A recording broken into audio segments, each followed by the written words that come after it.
Hi, this is Taylor Janoski, financial advisor with Janoski Financial and Associates. I'm back with my friends Blake Hyatt of Absolute Home Mortgage and Adam Troska with the Premier Home Team of Northrop Realty. Back to ask a few more questions about renting versus buying a home in the first-time home buyer process. For those customers that might be on the verge of being able to buy but might not be there yet, talk me through that process of, hey, you might want to rent for one more year, maybe work with a financial advisor like myself to help save, grow those assets a little bit more before a down payment. Yeah, so look, that's part of the pre-approval process is asking questions of, hey, if you're not comfortable or happy with that budget right now, the customer should be asking us, and we should really be telling them, what do they have to do to get up to that budget that they want to, right? And if you're not qualified for what you want to be qualified for, a lot of times that does mean you A, have to get your credit up, or B, save up more. Both things can't be done overnight, right?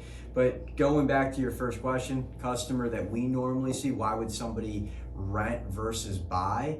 A lot of times people will rent because they're just not sold on an area, right? And if you're not sold on an area, this isn't the asset that you can purchase. This isn't something you can go and return after settlement.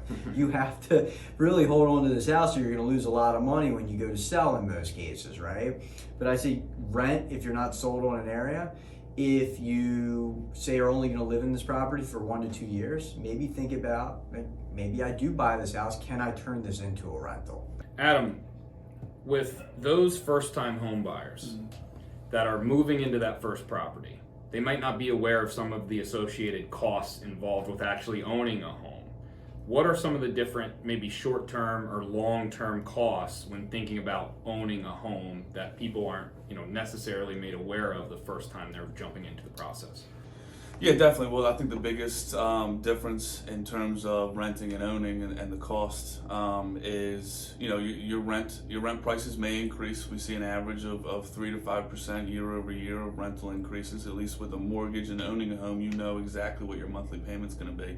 But on top of that, you do have maintenance costs. You do have repairs that you want to put money away for. In terms of that, you have mortgage interest. You have property taxes, which both can be tax deductible at the end of the year. So that's a huge bonus to owning a home. And I think some other costs. With renting, you don't have you don't have to rely on fixing the HVAC or the hot water heater or something that breaks. That is on the landlord.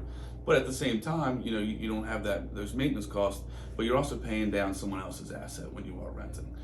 When you do own, you're buying down your largest asset, you're building equity, and hopefully building appreciation with the market as well.